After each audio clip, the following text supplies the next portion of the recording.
I just wanted to share some data points that I've been looking at. It's really interesting to look at the build for rent business, not only by market, but by submarket. We do market studies all around the country, and we've seen such huge differences from one market or submarket to the next.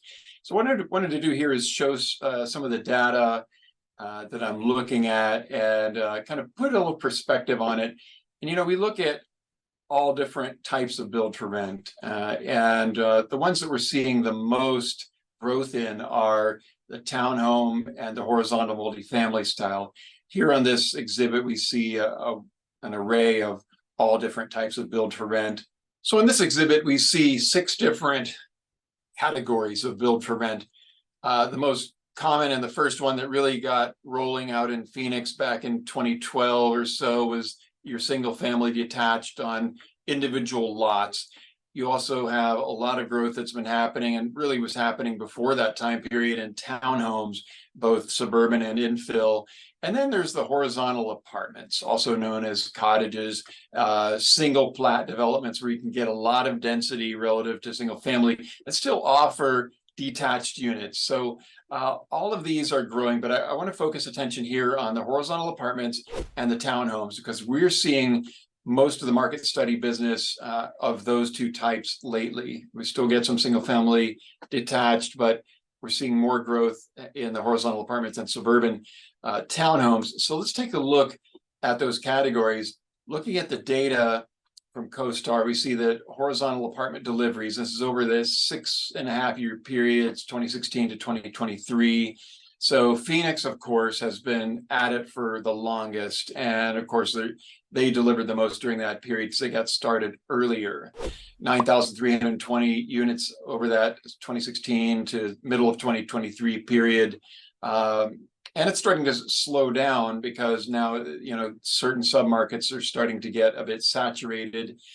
Dallas-Fort Worth is still seeing a lot of activity, 6,863 units delivered of that horizontal apartment style in the last, since 2016. And when you look at the Dallas market, it's growing so fast because so many people from California have moved there. The North Dallas submarket especially is seeing a tremendous amount of activity. And occupancy rates are still staying quite high, 95 to 98%, according to the market studies we've done there. You've got some big names, Canvas, which is Watermark, BB Living, Christopher Todd, Next Metro with their Avila product. You've got 2 incoming built for rent developments in the Painted Tree community, which is by Avanta and Cyrene. They got about 580 units that are going to be getting started later in 2023.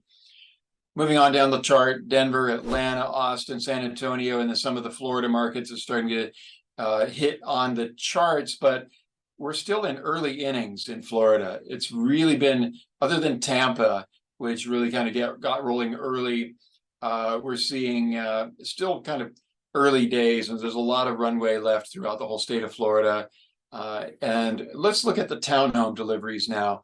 Now the first 2 positions have switched. Dallas-Fort Worth is in the number 1 position, whereas Phoenix was on the other chart. So 3,406 townhome built for rent units delivered since 2016.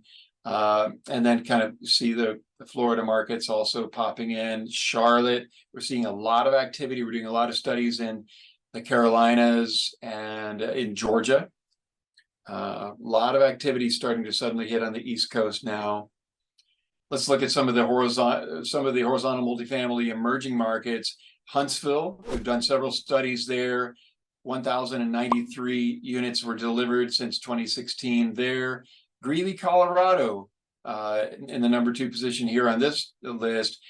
Nashville, we did a ton of studies last year in Nashville. They all kind of flurried out at once. It started to taper off more recently.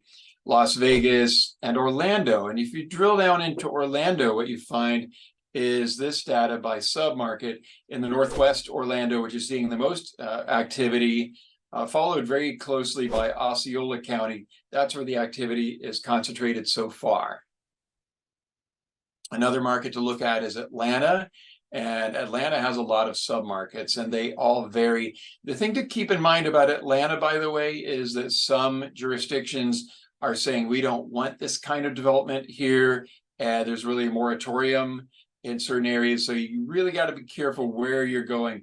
Cherokee County has seen a lot of horizontal apartment deliveries. I mean, I say a lot, but it's still early innings in Atlanta as well, but just relative to the other submarkets here. You look at Gwinnett, though, it's divided here between North Gwinnett and outlying Gwinnett. If you added those two together, that would be the #1 submarket.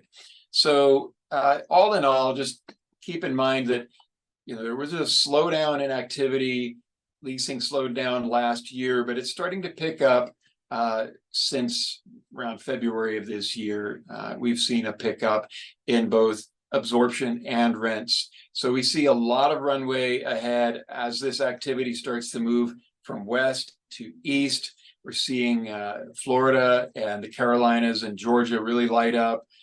So let's keep our eyes on all that together. Reach out to us at Hunter Housing Economics if you have any questions or any particular projects you want to look at. We'll be happy to help you out. Have a great day.